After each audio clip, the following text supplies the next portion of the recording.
നമസ്കാരം കുട്ടികളെ, നമുക്കിന്നിവിടെ Regal Acme കോളേജിന്റെ പുതിയ ഒരു ഓൺലൈൻ ക്ലാസ്സിലോട്ട് കടക്കാം. നമുക്ക് ആദ്യം അതിനു മുമ്പേ ഇപ്പോൾ സെപ്റ്റംബർ ബാച്ചിന്റെ എക്സാം കഴിഞ്ഞു, എല്ലാവരും റിസൾട്ട് ഒക്കെ അറിഞ്ഞു കാണുമെന്ന് വിചാരിക്കുന്നു. എല്ലാവർക്കും നല്ല മാർക്കൊക്കെ കിട്ടിക്കാണും. പക്ഷെ നമുക്കൊന്ന് അറിയേണ്ട കാര്യം, ചിലർക്ക് ചില ഇൻഫർമേഷനൊക്കെ ഒന്ന് കൊടുക്കാൻ വേണ്ടിയിട്ടാണ് ഞാൻ ജസ്റ്റ് ഒന്ന് പറയുകയാണ്. നമ്മുടെ ക്ലാസ് ഇപ്പോൾ സെപ്റ്റംബർ കഴിഞ്ഞ എക്സാമിൽ ഇപ്പോൾ ചില കുട്ടികൾക്ക് എന്തെങ്കിലും സാഹചര്യം കൊണ്ട് എക്സാം എഴുതാത്ത കുട്ടികൾ കാണും. ചിലപ്പോൾ ചെറിയ 1-2 മാർക്കിന് ഫെയിലായ കുട്ടികളാണ്. അപ്പോൾ അവർ പേടിക്കേണ്ട. നമുക്ക് അടുത്ത് തന്നെ, അതായത് ഒരു മാസം ജനുവരി, ഫെബ്രുവരി, മാർച്ച് തീയതിയിൽ ഓൺ ഡിമാൻഡ് എന്ന് പറയുന്ന ഒരു ഓപ്ഷൻ ഉണ്ട് കുട്ടികൾക്ക് ചെയ്യാനായിട്ട്. അതിൽ നമ്മൾ ചെയ്യുമ്പോഴത്തേക്ക് നിങ്ങൾക്ക് അടുത്ത അധ്യയന വർഷത്തിലോട്ട് കോളേജിലോട്ട് പ്രവേശിക്കാൻ പറ്റും. അതിന് ചെറിയൊരു ഇതെന്ന് വെച്ചാൽ, നമ്മൾ കഴിഞ്ഞ പ്രാവശ്യമൊക്കെ നമുക്ക് രജിസ്ട്രേഷൻ ചെയ്യുമ്പോഴത്തേക്ക് നമുക്ക് ഇഷ്ടമുള്ള ഇപ്പോൾ തിരുവനന്തപുരത്താണ് എങ്കിൽ അവിടുത്തെ ഏതെങ്കിലും 2 സ്കൂളുകളായിരിക്കും നമുക്ക് ചൂസ് ചെയ്തെടുക്കാൻ പറ്റും. പക്ഷെ ഇതിലെന്ന് വെച്ചാൽ അവർ കുറച്ച് സ്കൂളുകൾ കാണും, അതിലോട്ട് മാത്രമേ നമുക്ക് എന്ത് ചെയ്യാൻ പറ്റുള്ളൂ, എക്സാം എഴുതാനായിട്ട് പറ്റുള്ളൂ. അപ്പോൾ ഓൺ ഡിമാൻഡ് എന്ന് പറയുന്ന ഒരു സ്കീം ഉണ്ട്. നമുക്ക് ഒരു സബ്ജക്റ്റ് അല്ലെങ്കിൽ 2 സബ്ജക്റ്റ് പോയവർക്ക് സപ്ലി പോലെ എഴുതാൻ വേണ്ടിയിട്ട്. ഓക്കെ, അല്ല എന്നുണ്ടെങ്കിൽ നിങ്ങൾക്ക് ഇപ്പോൾ അടുത്ത് തന്നെ എഴുതണ്ട, കുറച്ച് താമസിച്ച് മതി എന്നുണ്ടെങ്കിൽ ഇപ്പോൾ next batch March, April normal exam വരുന്നുണ്ട് നമുക്ക് കുട്ടികൾക്ക്. അപ്പോൾ അതിലോട്ടാണെങ്കിൽ നിങ്ങൾക്ക് എന്ത് ചെയ്യാൻ പറ്റും, സപ്ലി പോലെ അല്ലെങ്കിൽ നോർമലായിട്ട് നിങ്ങൾക്ക് എഴുതാൻ പറ്റും. ഓക്കെ, അപ്പോൾ പേടിക്കേണ്ട. ഒരു സബ്ജക്റ്റ് പോയ കുട്ടികളാണെങ്കിലും നമുക്ക് ഈ 2 ഓപ്ഷൻ എഴുതിയെടുക്കാൻ പറ്റും. നന്നായിട്ട് നിങ്ങൾക്ക് കോളേജിലോട്ട് പ്രവേശിക്കാനും പറ്റും. ഓക്കെ, അപ്പോൾ നമുക്ക് ഇത് മനസ്സിൽ കാണുമെന്ന് വിചാരിക്കുന്നു. എന്തെങ്കിലും ഡൗട്ട് ഉണ്ടെങ്കിൽ ചോദിക്കുക നിങ്ങൾ. ഓക്കെ, നമുക്കിനി ക്ലാസ്സിലോട്ടൊന്ന് പോകാം. ഇപ്പോൾ ഞാൻ ഇന്നിവിടെ NIOS-ന്റെ മലയാളം ക്ലാസ് ആണ് എടുക്കാൻ പോകുന്നത്. അപ്പോൾ നമ്മൾ ഇതിലും പ്രധാനമായിട്ട് TMA പോർഷൻസ് ഉണ്ട്, തിയറി പോർഷൻസ് ഉണ്ട്. പക്ഷെ നമ്മൾ ഇന്ന് എടുക്കുന്നത് തിയറി പോർഷൻസ് ആയ പാഠം 7 വിട്ടയക്കുക എന്ന് പറയുന്ന ഒരു ചാപ്റ്റർ ആണ്. അപ്പോൾ ഇതിനു മുമ്പ് കുറച്ച് ക്ലാസ്സുകൾ എടുത്തിട്ടുണ്ട്. അപ്പോൾ നിങ്ങൾക്ക് എല്ലാവരും ആ വീഡിയോ കണ്ടു കാണുമെന്ന് വിചാരിക്കുന്നു, മനസ്സിലായി കാണുമല്ലോ. അപ്പോൾ നമുക്ക് ഈ ചാപ്റ്ററിലേക്ക് പോകാം. ഓക്കെ, അപ്പോൾ നോക്കൂ, നമ്മൾ ഇന്ന് എടുക്കാൻ പോകുന്ന ചാപ്റ്റർ പാഠം 7 വിട്ടയക്കുക. ഈ പാഠത്തിൽ നമ്മൾ ആദ്യം, ഞാൻ മുമ്പ് എല്ലാ ക്ലാസ്സുകളിലും പറഞ്ഞതുപോലെ തന്നെ, ഒരു ചാപ്റ്റർ അല്ലെങ്കിൽ ഒരു കൃതി പഠിക്കുമ്പോഴത്തേക്ക് നമുക്ക് എന്ത് വേണം, ഒരു കവിത, ഒരു കലാകാരി അതിൽ കാണാം, അല്ലെങ്കിൽ ഒരു കവിയത്രി അല്ലെങ്കിൽ കവി കാണും. അപ്പൊ ആ വ്യക്തിയെ കുറിച്ച് നമുക്ക് എന്ത് ചെയ്യുക, പരാമർശിക്കേണ്ടതുണ്ട്. അതേപോലെ നമുക്ക് ഈ വിട്ടയക്കുക എന്ന് പറയുന്ന കവിത എഴുതിയിട്ടുള്ളത് ബാലാമണി അമ്മ എന്ന് പറയുന്ന മഹത്തായ ഒരു കലാകാരിയാണ്, കവിയത്രിയാണ്. അപ്പോൾ ഇതില് നമുക്ക് അവരുടെ മാതൃഭാഷ, അതായത് മാതൃത്വത്തിന്റെ കവി എന്നറിയപ്പെടുന്ന ഒരു കവിയത്രിയാണ് ബാലാമണി അമ്മ. എന്താണ്? മാതൃത്വത്തിന്റെ കവി എന്ന് അറിയപ്പെടുന്ന പ്രശസ്തയായ ഒരു കവിയത്രിയാണ് നമ്മുടെ ബാലാമണി അമ്മ എന്ന് പറയപ്പെടുന്നത്. ഇവർക്ക് നമുക്ക് ഫണ്ടമെന്റലായിട്ട് വിദ്യാഭ്യാസം ലഭിച്ചിട്ടില്ല എങ്കിലും കുറച്ച് അനുഭവ സമ്പത്തുണ്ട്. കൂടാതെ തന്നെ മാതുലനായ നമ്മുടെ നാലാപ്പാട്ട് നാരായണ മേനോന്റെ ശിഷ്യത്വത്തിൽ വളർന്ന ഒരു കവിയത്രിയാണ്. അപ്പൊ അതിൻ്റെതായ എല്ലാ മേന്മകളും നമ്മുടെ ബാലാമണി അമ്മയ്ക്ക് ഉണ്ടായിരിക്കും. ആ ബാലാമണി അമ്മയുടെ പ്രധാന കൃതികളാണ് ഇവിടെ എഴുതിയിരിക്കുന്നത്. മാതൃഹൃദയം, മുത്തശ്ശി, ശ്രീഹൃദയം, പ്രഭാങ്കുരം, ഇങ്ങനെ കുറെ കൃതികൾ എഴുതിയിട്ടുണ്ട്. കൂടാതെ ഒരു വിലാപ കാവ്യവും നമ്മുടെ ബാലാമണി അമ്മ എഴുതിയിട്ടുണ്ട്. അത് നമ്മുടെ നാലാപ്പാട്ട് നാരായണ മേനോന്റെ മരണത്തിൽ അനുശോചിച്ച് എഴുതിയ ഒരു വിലാപ കാവ്യമാണ് ലോകാന്തരങ്ങളിൽ. അത് പ്രധാനമായിട്ടും നോട്ട് ചെയ്തിരിക്കുക. അപ്പോൾ ഒരു വിലാപ കാവ്യം രചിച്ചിട്ടുണ്ട്. ഏതാണ്? ലോകാന്തരങ്ങളിൽ. ഈ ലോകാന്തരങ്ങളിൽ എന്താണ് അതിലുള്ളത്? നമ്മുടെ നാലാപ്പാട്ട് നാരായണ മേനോന്റെ മരണത്തിൽ അനുശോചിച്ച സങ്കടം അതിൽ വന്നിട്ട് വേണ്ടി രചിച്ച ഒരു കൃതിയാണ്. എന്തോന്ന്? വിലാപ കാവ്യമാണ് ലോകാന്തരങ്ങളിൽ. അതുപോലെ തന്നെ പല പല അവാർഡുകളും അവർക്ക് ലഭിച്ചിട്ടുണ്ട്. എന്താണ് നോക്കിയ പുരസ്കാരങ്ങൾ? പത്മഭൂഷൺ പുരസ്കാരം, സാഹിത്യ അക്കാദമി, എഴുത്തച്ഛൻ സരസ്വതി പുരസ്കാരം, ഇങ്ങനെ ഒട്ടേറെ, ആശാൻ പുരസ്കാരം, ഇങ്ങനെ ഒട്ടേറെ പുരസ്കാരങ്ങൾ വാങ്ങിക്കൂട്ടിയ ഒരു കവിയത്രിയാണ് ബാലാമണി അമ്മ. ഓക്കെ, അപ്പോൾ ഒരിക്കൽ കൂടെ പറയട്ടെ, എന്താണ്? മാതൃത്വത്തിന്റെ കവി എന്നറിയപ്പെടുന്നു. പ്രധാന കൃതികൾ ഏതാണ്? പ്രണാമം, സോപാനം, മാതൃഹൃദയം, മുത്തശ്ശി, ശ്രീഹൃദയം, പ്രഭാങ്കുരം, നിവേദ്യം, ഇങ്ങനെ കുറച്ച് പ്രധാനപ്പെട്ട കൃതികളാണ്. എന്തെല്ലാം പുരസ്കാരങ്ങൾ ലഭിച്ചിട്ടുണ്ട്? പത്മഭൂഷൺ പുരസ്കാരം, സാഹിത്യ അക്കാദമി പുരസ്കാരം, എഴുത്തച്ഛൻ അവാർഡ്, സരസ്വതി സമ്മാനം, ഇങ്ങനെ ഒട്ടേറെ അവാർഡുകൾ ലഭിച്ചിട്ടുണ്ട്. ഓക്കെ, അപ്പോൾ ഇത്രയാണ് നമ്മുടെ കവിത, അതായത് കവിതയിലെ കലാകാരിയെ കുറിച്ച് നമുക്ക് പറയാനുള്ളത്. അപ്പോൾ ഓക്കെ, ഇനി നമുക്ക് എന്താണ് ഇതിന്റെ ഇതിവൃത്തമാണ് നമുക്ക് പഠിക്കുക. ഒരു കവിത എന്ന് പറയുമ്പോൾ നമ്മുടെ ഒരാൾ ആര് കവിത എഴുതിയാലും ഒരു ഇതിവൃത്തം എടുത്തിട്ടായിരിക്കും, ഒരു സംഭവത്തെ ആസ്പദമാക്കിയായിരിക്കും, അല്ലെങ്കിൽ എന്തെങ്കിലും ഒരു കണ്ടന്റ് അതിൽ കാണാം, അതിനെ ആസ്പദമാക്കിയായിരിക്കും എന്ത് എഴുതുക, കവിത എഴുതുക. അപ്പൊ നമുക്ക് ഇതില് പ്രധാനമായിട്ട് നമ്മുടെ ഇതിവൃത്തം എന്ന് പറയുന്നത് കൂട്ടിലെ കിളിയുടെ ഒരു ദുഃഖമാണ്. ഒരു കിളി കൂട്ടിൽ കിടപ്പുണ്ട്, ആ കിളിയുടെ ദുഃഖമാണ് ഇതിൽ ഇതിവൃത്തം. അപ്പോഴെന്താണ് ഈ ആദ്യത്തെ സെന്റൻസ്? എന്താണ് ഇതിൽ പറയുന്നത്? കൂട്ടിലടയ്ക്കപ്പെട്ട ഒരു കിളിയുടെ ദുഃഖമാണ് വിട്ടയക്കുക എന്ന കവിതയിലെ കഥാസന്ദർഭം അല്ലെങ്കിൽ ഇതിവൃത്തം എന്ന് പറയുന്നത്. അതുമാത്രമല്ല, അടിമത്തത്തിൽ ഉള്ളു നീറി കഴിയുന്ന ഒരു വ്യക്തിയുടെ ആത്മരോധനവും ഈ കവിതയിൽ നമുക്ക് പ്രതിഫലിക്കുന്നു. എന്താണ്? അടിമത്തത്തിൽ ഉള്ളു നീറി കഴിയുന്ന ഒരു വ്യക്തിയുടെ ആത്മരോധനം എന്ന് വെച്ചാൽ എന്താണ്? ഒരു കിളിയെ തന്നെ നമുക്ക് ആദ്യം പറയാം. ഈ കിളി ഒരു കൂട്ടില് ഇങ്ങനെ അടയ്ക്കപ്പെട്ടിരിക്കുകയാണ്. ആ കിളി എന്താണ്? രാവിലെ അങ്ങ് നോക്കുമ്പോഴത്തേക്ക് വാനിൽ പാറിപ്പറന്ന് നടക്കുന്ന പക്ഷികളെ കാണുന്നുണ്ട്. അപ്പൊ ഇതെല്ലാം കിളി അവിടെ നിന്ന് കാണുന്നുണ്ട്. അപ്പോൾ കിളിക്ക് എന്താണ് തോന്നുക? സ്വാഭാവികമായിട്ടും എനിക്കും സ്വാതന്ത്ര്യം വേണം, എനിക്കും കൂട്ടിൽ കിടന്നാൽ മാത്രം പോലെ എനിക്കും സ്വാതന്ത്ര്യം വേണം എന്ന് കിളിക്ക് മനസ്സിൽ തോന്നും. അതുപോലെ തന്നെയാണ് കൂട്ടിൽ അടയ്ക്കപ്പെട്ട കിളിയെ പോലെ തന്നെയാണ് ചില വ്യക്തികളുടെ മാനസികാവസ്ഥ, അല്ലെ? അവർക്ക് എന്ത് തോന്നാറുണ്ട്? എനിക്കും കുറച്ച് സ്വാതന്ത്ര്യം കിട്ടിയിരുന്നുവെങ്കിൽ, അല്ലെങ്കിൽ എനിക്കും സ്വാതന്ത്ര്യം വേണമെന്ന് തോന്നുന്നുണ്ട്. അപ്പൊ ഇതിന്റെ ഇതിവൃത്തം എന്താണ്? കൂട്ടിൽ അടയ്ക്കപ്പെട്ട ഒരു കിളിയുടെ രോധനമാണ് ഇതിന്റെ ഇതിവൃത്തം. കൂടാതെ എന്താണ് നമുക്ക് പറയാനുള്ളത്? മനുഷ്യനൊക്കെ പറ്റി കമ്പയർ ചെയ്യുമ്പോൾ എന്താണ്? അടിമത്തത്തിൽ നീറിക്കഴിയുന്ന ഒരു വ്യക്തിയുടെ ആത്മരോധനമാണ് ഇതിലെ ഇതിവൃത്തം എന്ന് പറയുന്നത്. പിന്നെയുള്ളത് പാരതന്ത്ര്യം ആത്മാവിനെ എങ്ങനെയെല്ലാം അസ്വസ്ഥമാക്കുന്നു എന്നതാണ് ഇതിലെ പ്രതിപാദ്യം. എങ്ങനെയാണ് പാരതന്ത്ര്യം, അല്ലെ? പാരതന്ത്ര്യം മൃതിയേക്കാൾ ഭയാനകം എന്ന് നമ്മൾ പഠിച്ചിട്ടുണ്ടല്ലോ. അപ്പോൾ പാരതന്ത്ര്യം എന്ന മരണത്തെക്കാൾ ഭയാനകമാണ് പാരതന്ത്ര്യം. സ്വാതന്ത്ര്യമില്ലായ്മ മരണത്തെക്കാൾ എന്താണ് നമുക്ക് മോശം. മരിക്കുന്നത് അതിനും നല്ലതാണ്, പക്ഷെ സ്വാതന്ത്ര്യമില്ലായ്മ എന്ന് പറയുന്നത് മരണത്തെക്കാട്ടിലും ഒരു ദയനീയമായ അവസ്ഥയാണ്. അപ്പോൾ അത് തന്നെയാണ് പാരതന്ത്ര്യം ആത്മാവിനെ, നമ്മുടെ മനസ്സിനെ എങ്ങനെയൊക്കെ വേദനിപ്പിക്കുന്നു, അല്ലെങ്കിൽ എങ്ങനെയൊക്കെ നമ്മുടെ മനസ്സിനെ ഹേർട്ട് ചെയ്യുന്നു എന്നുള്ളതാണ് ഇതിന്റെ കുറച്ച് കാര്യങ്ങളൂടെ കവിയത്രി പറഞ്ഞിരിക്കുന്നത്.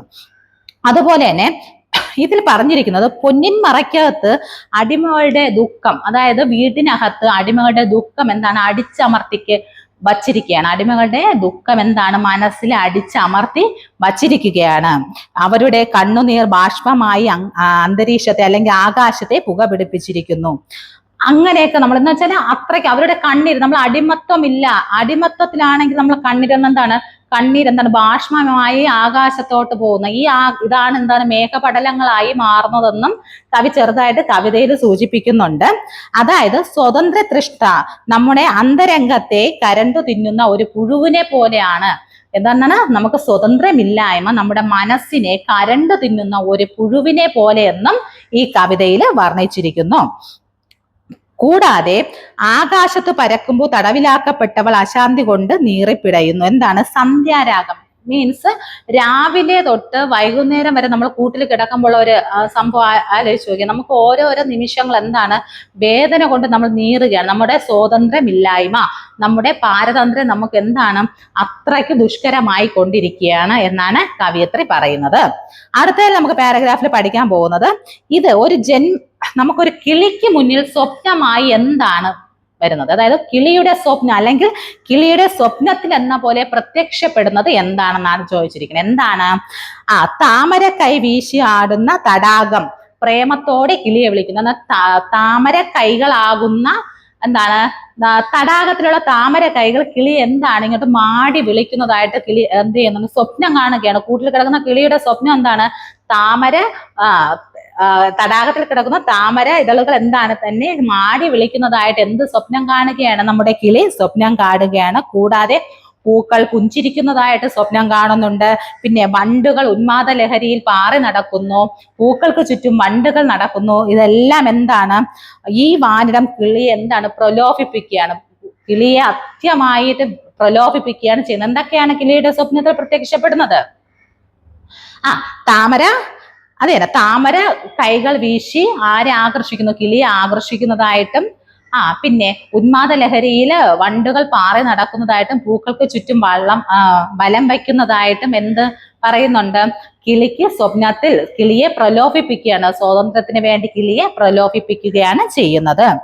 കൂടാതെ നമുക്ക് ഇനി വേണ്ടത് ഇത്രയും പ്രലോഭനമുണ്ട്, ഇനി വേണ്ടത് ഒരു സ്വാതന്ത്ര്യമാണ്. അതിനൊരു അനുവാദം തരില്ല, അല്ലെങ്കിൽ എനിക്കൊരു സ്വാതന്ത്ര്യം തരൂ എന്നുള്ള ഒരു ആത്മരോധനവും കിളികളിൽ പ്രതിഫലിക്കുന്നുണ്ട്. എന്ന് വെച്ചാൽ ഇതെല്ലാം കാണുമ്പോഴത്തേക്ക് എനിക്കും ഒന്ന് വാനിൽ പാറിപ്പറക്കാൻ കൊതിയാവുന്നു, എന്നെ ഒന്ന് തുറന്നു വിടൂ, അല്ലെങ്കിൽ എനിക്കൊന്ന് സ്വാതന്ത്ര്യം തരൂ എന്ന രീതിയിൽ നമ്മുടെ കിളി എന്ത് ചെയ്യുന്നുണ്ട്?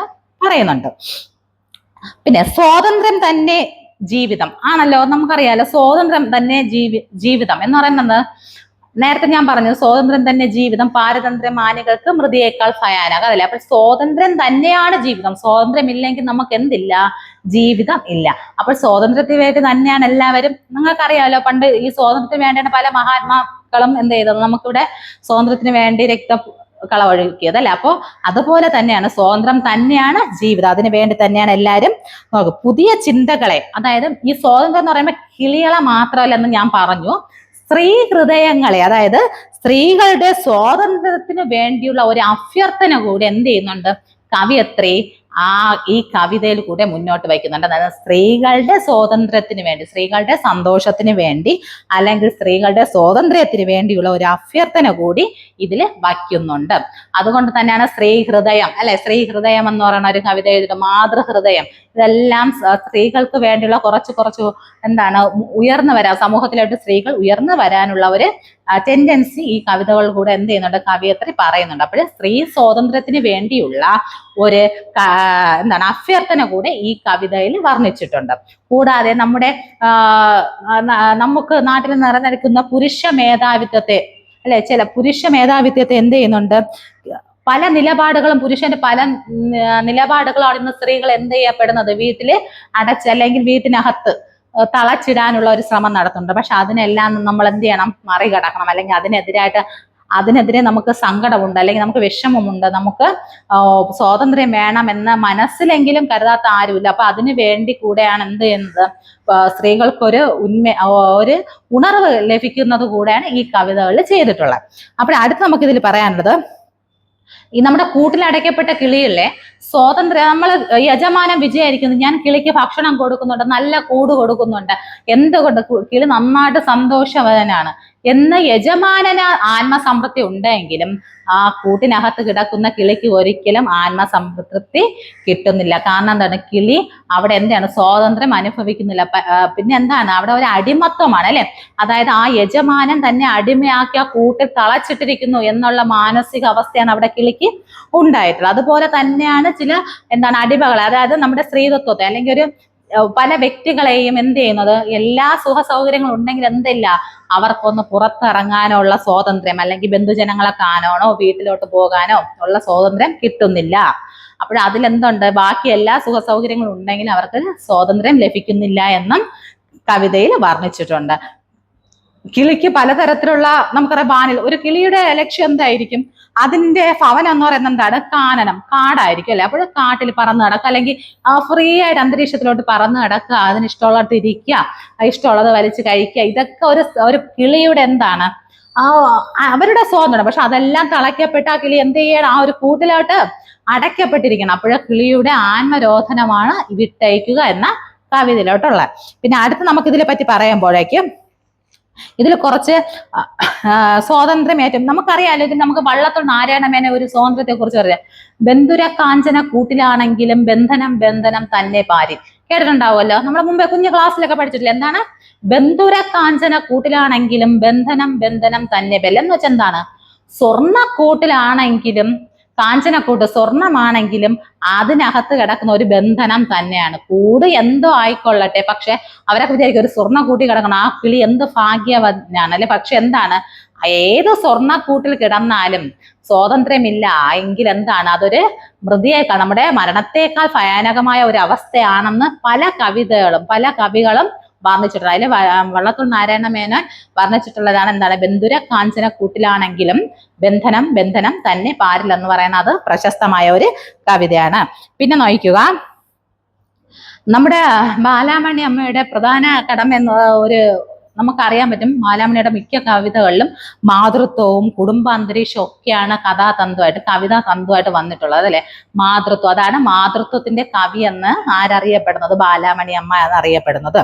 പിന്നെ വിട്ടയിക്കുന്ന എന്ന കവിതയിൽ അദൃശ്യമായി നിൽക്കുന്ന ഒരു യജമാനനോടാണ് കിളിയുടെ അഭ്യർത്ഥന. നമുക്കറിയാം, യജമാനനോട് ഒരു കിളിക്ക് എന്താണ്, കൂട്ടിലടയ്ക്കപ്പെട്ട ഒരു കിളിക്ക് ഒരു അഭ്യർത്ഥനയുണ്ട്. ആരോടെയാണ്, ഒരു അദൃശ്യനായി, കവിതയിൽ ആ മനുഷ്യൻ ഇല്ലെങ്കിൽ അദൃശ്യനായി നിൽക്കുന്ന യജമാനനോട് ഒരു അഭ്യർത്ഥന വയ്ക്കുന്നുണ്ട്. എന്താണ്, നിങ്ങളുടെ പരിലാളനകളല്ല ഇതിൽ കിടക്കുന്നത്, നിങ്ങളുടെ ലാളനകളല്ല, പകരം എൻ്റെ ജന്മദേശവും സ്വാതന്ത്ര്യവുമാണ് എനിക്ക് സന്തോഷം പകരുക. എന്താണ് പറയുന്നത്? കിളിയുടെ അഭ്യർത്ഥന എന്താണ്? എനിക്ക് വേണ്ടത് യജമാനന്റെ പരിലാളനകളല്ല, പിന്നെ എന്താണ്? പകരം എൻ്റെ ദേശവും എനിക്ക് സ്വാതന്ത്ര്യവുമാണ് സന്തോഷം പകരുക. അതുകൊണ്ട് എന്നെ വിട്ടയക്കുക, ഈ ലോകത്തോട്ട് ഞാനൊന്ന് പാറിപ്പറന്ന് നടക്കട്ടെ എന്നുകൂടെയുള്ള ഒരു അഭ്യർത്ഥന ഈ കവിതയുടെ അവസാനം പറയുന്നുണ്ട്. അപ്പോൾ പിന്നെ നമുക്ക് മനസ്സിലാവും സ്വാതന്ത്ര്യമാണ് ഏറ്റവും വലിയ മൂല്യം. അതായത് സ്വാതന്ത്ര്യം തന്നെയാണ് നമുക്ക് ഈ ലോകത്തിൽ വെച്ച് ഏറ്റവും വലിയ മൂല്യമായിട്ട് വരുന്നത്.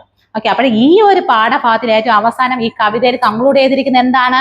കവിത എന്താണ് പറയുന്നത്? ഒരു കിളിയുടെ അഭ്യർത്ഥനയോട് കൂടിയാണ് ഈ കവിത എന്ത് ചെയ്യുന്നത്? അവസാനിച്ചിരിക്കുന്നത്. എന്താണ് അഭ്യർത്ഥന?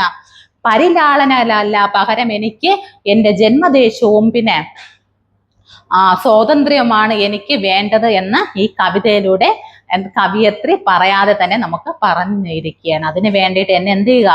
കൂട്ടിൽ നിന്ന് മോചിപ്പിക്കുക, എന്നെ മോചിപ്പിക്കുക. വിമോചനമാണ് എനിക്ക് ആവശ്യം, എനിക്ക് സ്വാതന്ത്ര്യം തരൂ അതെന്നുള്ള അഭ്യർത്ഥന കൂടെ ഈ കവിതയിലോട്ട് പറഞ്ഞിട്ടുണ്ട്.